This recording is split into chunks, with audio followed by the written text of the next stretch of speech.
Dalam Bapa dan Putra dan Roh Kudus. Amin. Allah yang penuh kasih, kami ucap syukur dan terima kasih bahwa hanya Yesus yang harus kami ikuti. Mengikuti Yesus, bersama Yesus, dengan Yesus, seperti Yesus. Yang menjadi pusat, yang menjadi inti dari perjalanan hidup kami. Karena beliaulah yang membawa kami sampai kepada Sang Pencipta, Sang Penebus, kepada Bapa kita sendiri. Terpujilah namamu kini dan sepanjang segala masa. Amin. Para saudaraku terkasih dalam Kristus, ada yang di akhir dari masa Paskah, sebelum kita memasuki hari Pentakosta, bacaan juga berkisar tentang Yesus, ya. Tetapi bukan tentang Yesusnya, tetapi tentang bagaimana menurut Yohanes, murid Yesus yang dikasih itu hanya mengikuti Yesus. Tidak perlu membanding-bandingkan diri sendiri dengan orang lain. Tentang nasib orang lain, tentang kehidupan orang lain, tentang siapapun juga. Kita berfokus kepada Yesus. Ikutlah aku. Di situ terjadi suatu semacam polemik, katakanlah, karena mungkin Yesus mengatakan sesuatu tentang nasib Petrus, bahwa dia tidak akan mati. Tapi Yesus mengatakan bukan bahwa dia tidak akan mati, tetapi bagaimana nasibnya, itu bukan urusanmu, urusanku, urusan Allah. Ikutilah aku. Dan perintah Yesus inilah yang menurut saya bukan hanya kepada Petrus, bukan hanya kepada Yohanes Rasul, tetapi kepada kita semua.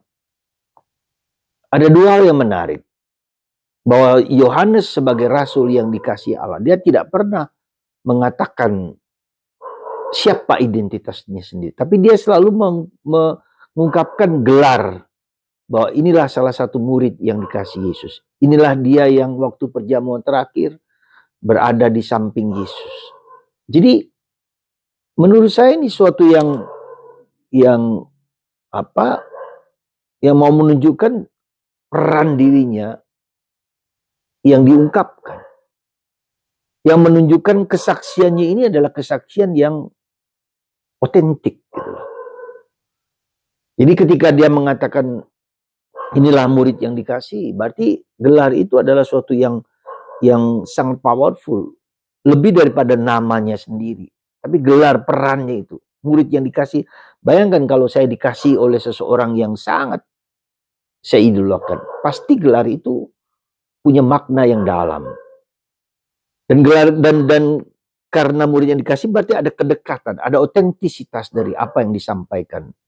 Jadi bukan lewat orang lain, lewat A, B, dan C yang keberapa, tapi lewat personal branding. Jadi dari Yesus sendiri mengatakan. Dan dia mendengar sendiri, dia menyaksikan sendiri, dia mengalami sendiri, bukan lewat orang lain. Dan saya kira otentisitas ini yang menurut saya penting bagi kita. Jadilah dirimu sendiri. Ikutilah Yesus dengan karakter, sifat, watakmu sendiri. Maka kalau kita lihat di dalam diri 12 rasul itu semua memiliki kontribusi yang berbeda-beda, tetapi karakternya dia adalah murid Yesus, rasul Yesus. Maka ketika Yohanes adalah murid terakhir yang kurang lebih tahun 150, ya, yang karakternya berbeda dengan yang lain. Dia menjadi seorang penulis, seorang mistikus, seorang yang memiliki bukan hanya sekedar literal tertulis tentang Yesus, tapi memiliki suatu gambaran yang dalam. Ada unsur soteriologisnya, ada unsur nubuatnya dalam kitab Wahyu, ada unsur kedalamannya untuk mengalami Yesus. Allah adalah kasih, mengerti sungguh-sungguh siapa Yesus. Dan rencana Allah dalam diri Yesus itu sungguh luar biasa. Tanpa Roh Kudus yang masuk dalam diri dia, merupakan hampir tidak atau sulit dimengerti. Ya dia Yohanes juga dibakar atau digoreng dengan minyak yang kemudian selamat. Kemudian dibuang di Patmos. Kita tahu mungkin tidak seperti sekarang dibuang di Patmos, mungkin suatu yang daerah yang tanpa penghuni. Tapi di situ dia mengalami berjumpa, mengalami mendapat ilham untuk menulis tentang pewahyuan, kitab Wahyu. Luar biasa. Kita memahami Yohanes Rasul ini. Dan itu karena Roh Kudus. Sekali lagi, otentisitas dari Yohanes Rasul karena Roh Kudus membuka misteri tentang Yesus, membuka misteri tentang kedekatan Yesus dengan Allah sebagai kasih, membuka tentang misteri rencana Allah dalam diri Yesus, dan seterusnya. Saya kira mungkin ini yang harus menjadi pertanyaan kita semua. Atau kita mohon, apakah kita sejauh mana kita bisa mengenal, mohon kehendak Allah dalam diriku masing-masing, sumbangan Allah dalam diriku masing-masing, visi Allah dalam diriku masing-masing.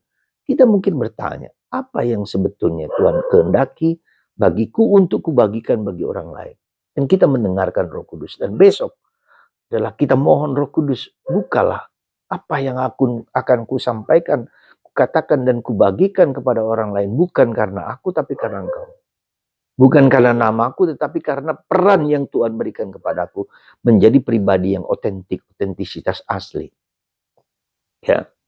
Dan Yohanes mengatakan, apa yang ditulis dalam kitab suci, itu mungkin hanya sebagian kecil dari seluruh ajaran Yesus. Dan kalau itu dimasukkan dalam kitab suci, dunia pun tidak mampu. Wah, ini luar biasa menurut saya. Peran penting, pesan penting yang luar biasa bahwa kitab suci yang melukiskan tentang Yesus, tentang sejarah keselamatan itu, hanyalah sebagian kecil dari seluruhnya. Ada satu hal yang tak boleh dilupakan di dalam gereja Katolik yang kita sebut dengan tradisi, T besar, bukan tradisi kecil. Tidak mungkin kita mendapatkan sesuatu tentang Yesus hanya dengan kitab suci yang tertulis. Ada sesuatu yang tidak tertulis yang tetap dijalankan oleh para rasul. Dan itulah magisterium ajaran gereja yang tak tertulis, tetapi itu mempunyai makna yang sangat dalam dan sangat penting untuk menjaga otentisitas kitab suci kita. Sebab setiap satu kitab suci pun orang bisa menafsirkan macam-macam. Dan kita bisa melihat dalam berbagai macam gereja Kristen, denominasi, ada 30.000 sedunia denominasi Kristen yang didirikan oleh orang-orang tertentu tanpa bisa membuat suatu keasliannya. Semua merasa benar. Dan gitulah, banggalah kita sebagai orang Katolik. Tidak ada perpecahan karena ada unsur di mana gereja, kolegialitas para uskup, kolegialitas gereja untuk menentukan ajaran gereja yang otentik. Otentisitas gereja Katolik bisa dipertanggungjawabkan, dan itulah kekuatan gereja Katolik. Pegang itu saudaraku. Sejelek, selemah-lemah apapun para pemimpin gereja, tapi ketika mereka berkata, berkuasa bersama-sama, kolegial bersama-sama, kita yakin otentisitas itu dapat dibenarkan. Semoga Tuhan melimpahkan berkat dan rahmat untuk tetap bertahan di dalam gereja Katolik apapun juga, sekurang-kurangnya, selemah-lemahnya gereja.